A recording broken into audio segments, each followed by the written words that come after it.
Hello guys, hello Pisces. Welcome dito sa aking channel, Pisces. Alamin natin kung ano yung second half ng January 2025 para sa'yo. Ito ay general reading, so guidance lang ito para sa atin, Pisces. So, pwede mo siyang magamit sa everyday life mo sa next few months or the whole year of 2025. So, gamitin natin ang ating intuition sa panonood. If bago ka sa channel ko, please like, share, and subscribe, and pakipress ang notification bell button para notify ka every time na nag-upload tayo ng ating mga videos. Okay, Pisces. Kumuha tayo dito ng one card. Burning Bowl Ritual, it's number 7. So, sa second half of 2025, sinasabi sa'yo dito ng barahan na hindi pa huli ang lahat para gumawa tayo ng ritual bowl or alam mo yung mga bagay-bagay na gusto mo nang iwanan sa 2024, kailangan mo itong isulat sa papel, diba? Isulat mo siya sa papel, lalo na sa full moon and new moon siya.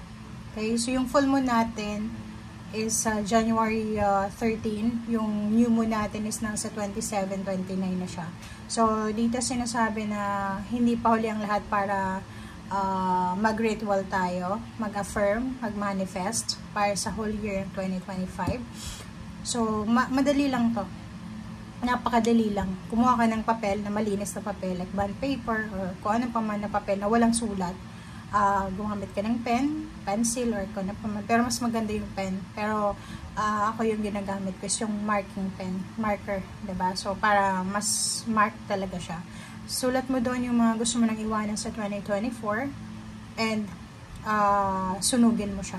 Okay, sunugin mo siya and yung abo nun, i-flush mo sa toilet or yun, sa mga sink nyo, diba? Para bumalik siya sa universe, bumalik siya sa earth.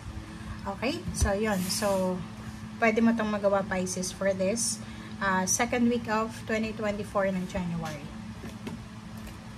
Okay, tanungin natin ang ating baraha. Ano ba yung possible na asahan mo sa second half ng 2025 January? Okay, a year from now. Wow. So, ano ba yung possible? So, sinasabi ng birahan na siguro, 2026, January 15 until January 31 or 30 of 2026, a year from now, sinasabi sir dito na kung ano daw yung ima-manifest mo dito. For example, kung ano yung isusulat mo dyan na mga wishes mo, ay posibleng ma-manifest siya a year from now. So, a year from now, bago yung situation mo, magbabago lahat sa buhay mo. So, napakaganda ng baraha mo kasi it's a positive confirmation na talagang a year from now, may pagbabago or may changes na mangyayari. Okay. Pisces. Third card na tayo. Third deck na tayo. Okay. Comment down below if you resonated. And comment below if may gusto kang sabihin. Minsan sa dami ng comment na like and share ko lang yung mga comment ng iba. And nalalove and naglalagay lang ako ng pag yung nasa unahan na pero yung nasa likod na kukuha ka pa rin, pero sa dami-dami minsan naghahang yung phone ko. Okay, Pisces, High Priestess. Okay, so maraming mga hidden messages or hidden meaning yung mga nangyayari sa buhay natin, but for the second half of January 2025, yung High Priestess nandito. So, ibig sabihin, makinig ka sa sinasabi ng iyong intuition. Huwag kang gagawa ng desisyon sa panahong ito nang hindi mo pinag-iisipan ng 10 beses or maraming beses. Okay. Next card. Prince of Cups. So, if you're single, Pisces, may someone dito na pwedeng magparamdam sa'yo ng pagmamahal. Pwedeng magparamdam sa'yo ng support. Or pwedeng may magparamdam sa'yo ng kung ano pa to na pwedeng maramdaman mo. Diba? Babae ka man or lalaki. Kung makikita mo dito, Pisces, sa second week, second half ng 2025, ng January 2025, puro emotion siya. Okay? So, sobrang emotional, sensitive yung days na to. Kasi, like for example, sa relationship, if you're single, babae ka man or lalaki, expect mo na may mag-offer sa'yo. It's either magsasend sa'yo ng message sa yung social media accounts, or pwedeng personal, na sasabihin sa'yo na, alam mo, Pisces, meron akong nararamdaman para sa'yo. So, hindi ko kayang hindi sabihin sa'yo, ganyan, ganito. So, expect mo na yan. And then the Empress is new beginnings, good health, healing, physical, mental, spiritual, financial healing. So, meron ditong healing. It's either new birth of baby, fertile ideas, good health, recovery ng health, new friendship, yun nga, new relationship, new members ng family, new beginning. So, napakaraming new dito na posibleng darating sa'yo. Okay? So, next card natin is Seven of Swords. So, yun lang. If you're single, looking for a relationship, mag-iingat ka kasi hindi lahat ng tao na magsasabi sa'yo na, may gusto ako sa'yo, ay may nararamdaman ako sa'yo, pwede kang maniwala. Okay? Yun nga yung sinasabi ng High Priestess na kailangan mong pag-isipang mabuti, kailangan mong bigyan ng oras ng sarili mo para maisip kung tama ba to na gagawin mo. Okay? And next card natin is Wheel of Fortune. Yung Wheel of Fortune is para siyang karmic lesson, diba? Paulit-ulit. So, kung ano mang hindi mo natupad sa 2024, iikot ulit yung Wheel of Fortune this year, and then bibigyan ka ng pagkakataon.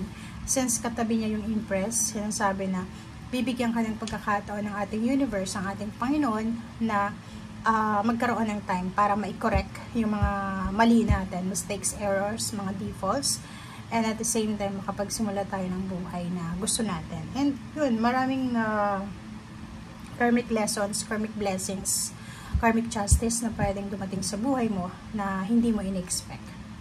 Okay, ano pa ba? Okay, Ace of Wands, wow. So, this last 2 weeks din ng January 2025, makakaramdam ka ng sobrang excitement, lalo dito, diba? Like yung, halimbawa, single ka, and then looking for a relationship ka. Unexpectedly, may parating, may mag-o-offer sa'yo ng love, relationship, or pwedeng work din to. Okay, pwedeng may someone na mag-o-offer sa'yo ng relationship, or someone na mag-o-offer sa'yo ng job, ng career, or pwedeng sa loob ng trabaho siya. Possible, Death card. So, nandito yung Death card. Death card is a card of transformation, okay? And sa ilalim niya is King of Discs. So, if ever lang, kasi nandito yung Wheel of Fortune. So, meron dito, sa end of the month, last 2 weeks siya ng January 2025, meron kang financial problems or financial stresses, losses, or trials. Yun, sabihin na natin, meron kang pinagdadaanan. Like for example, may mga tumatrader sa buhay mo, merong mga taong hinahangaan ka, pero may konti silang selos, inggit na nararamdaman sa'yo. So, dito na sinasabi ng Brian, the Wheel of Fortune is turning in favor sa'yo. Diba? So, yung Wheel ng Fortune, ng universe, yung ikot ng mundo ay iikot siya pabor sa'yo. Matatapos yung mga dapat matapos, yung mga hindi magaganda. Okay? Sa either connection. And nakikita ko, wala naman ditong mga iba pa. It's either mga financial connection mo, financial losses, financial problems, tribulations, troubles, yun yung possible na matatapos. And then, bago pumasok yung February 2025, nakikita ko sa'yo dito na may isang Pisces or marami na posibleng makakahawak kayo ng lump sum of money. So, siguro malaki yung income nyo. Kung may business kayo, pwede yung revenue nyo is malaki. If naman self-employed ka, pwedeng may big contract ka na kailangan na isettle or ayusin. And financially, nakikita natin dito yung stability, balance, and security. Wala kang problema dito sa pera. Okay? Wala kang problema. Secured na secured.